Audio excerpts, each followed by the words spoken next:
El misterio de la casa en el bosque. Todo lo que estás a punto de escuchar es real, o al menos tan real como mi memoria me lo permite.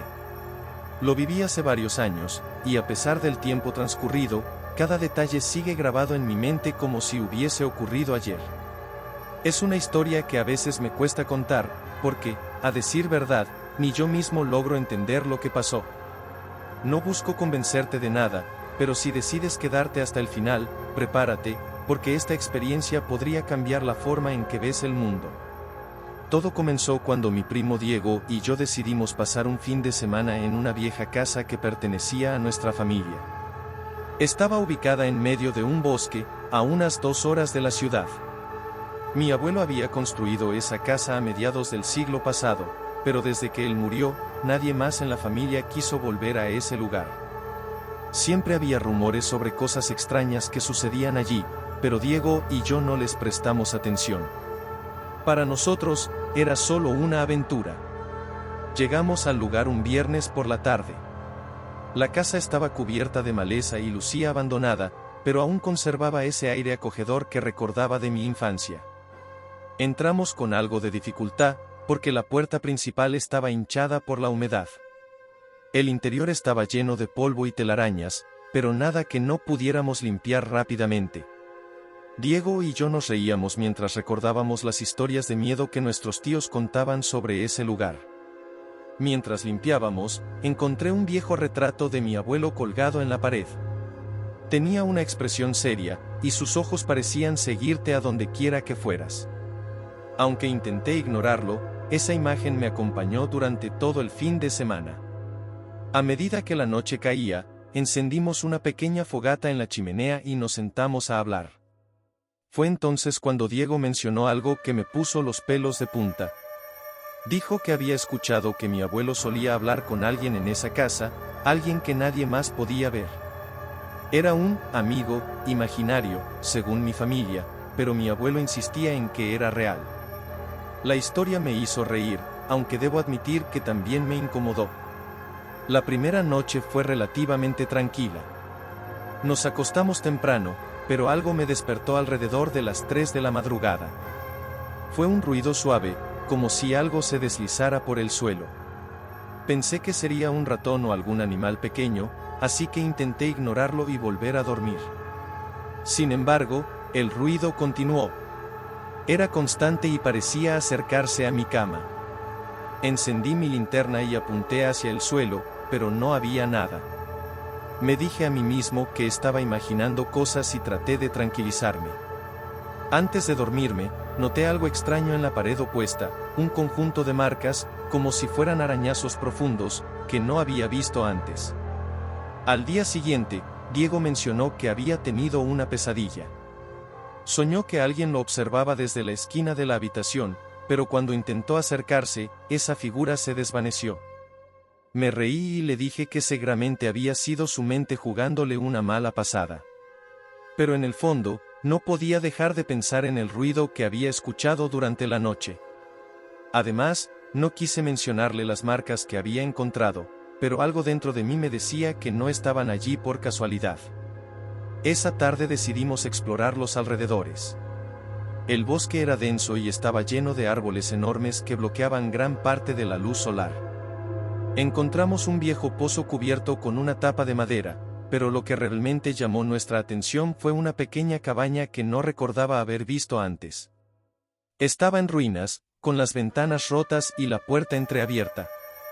Entramos con cuidado y encontramos muebles viejos cubiertos de polvo, como si alguien hubiese vivido allí hace mucho tiempo. Lo más extraño fue encontrar un cuaderno sobre una mesa. Estaba en blanco, excepto por una página que decía, "No deberían estar aquí". Mientras hojeábamos el cuaderno, sentimos un cambio en la temperatura, como si de repente el aire se volviera más frío. Esa noche, todo cambió. Mientras cenábamos, las luces comenzaron a parpadear. Pensamos que era un problema con el generador, así que Diego fue a revisarlo. Mientras él estaba afuera, escuché pasos en el pasillo. Pensé que había vuelto, pero cuando llamé su nombre, no respondió. Me levanté para buscarlo, pero el pasillo estaba vacío. Justo cuando iba a regresar a la sala, sentí una presencia detrás de mí. Me giré rápidamente, pero no había nadie. De repente, escuché un susurro cerca de mi oído. Aunque no entendí las palabras, la sensación de frialdad fue inconfundible. Diego regresó unos minutos después, diciendo que el generador estaba funcionando bien. Le conté lo que había pasado, pero se limitó a reír y a decirme que estaba dejando que las historias nos afectaran. Decidimos ir a dormir temprano, pero esa noche fue aún peor que la anterior.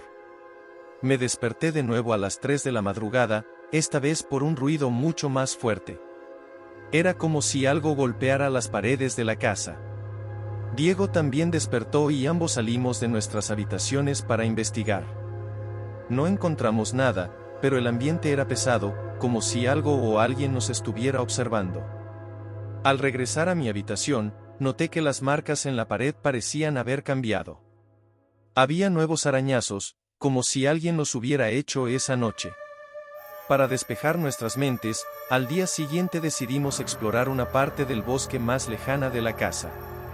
Caminamos durante horas, descubriendo zonas que parecían haber sido olvidadas por el tiempo.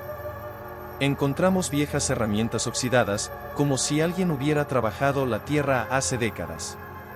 También encontramos un árbol marcado con símbolos extraños, grabados profundamente en la corteza. Diego tomó fotos con su teléfono, aunque yo insistí en que dejáramos el lugar. Había algo inquietante en esos grabados, como si pertenecieran a un ritual que no debería ser descubierto. Esa tarde, mientras revisábamos las fotos que Diego había tomado, nos dimos cuenta de algo perturbador. En una de las imágenes del árbol con los símbolos, se podía ver claramente una figura detrás de nosotros. Era borrosa y apenas distinguible, pero parecía la silueta de una persona. Tratamos de encontrar una explicación lógica, un efecto de la luz, una sombra, pero nada tenía sentido. Decidimos no mencionarlo más y continuar con nuestra cena. La tercera noche fue la más aterradora. Mientras estábamos en la sala, las luces comenzaron a apagarse y encenderse nuevamente, esta vez con más intensidad. Luego, escuchamos un golpe fuerte en la puerta principal. Diego y yo nos miramos, congelados por el miedo. Armándonos de valor, abrimos la puerta, pero no había nadie. Solo el bosque oscuro y silencioso. Cerramos con llave y tratamos de distraernos con la televisión, pero los canales estaban llenos de estática, algo que nunca había pasado antes. Mientras intentábamos dormir, escuché una risa proveniente del segundo piso, la misma risa infantil que habíamos escuchado antes. Subí lentamente con Diego detrás de mí. La sensación de que algo nos observaba era abrumadora. Cuando llegamos al final del pasillo, la puerta de una de las habitaciones se cerró de golpe. Entramos corriendo, pero estaba vacía. La ventana estaba abierta, dejando entrar una ráfaga de viento helado que apagó nuestras linternas. En la oscuridad, sentí un susurro en mi oído: no deberían haber venido. Esa fue la última noche. A la mañana siguiente, recogimos nuestras cosas rápidamente y abandonamos la casa.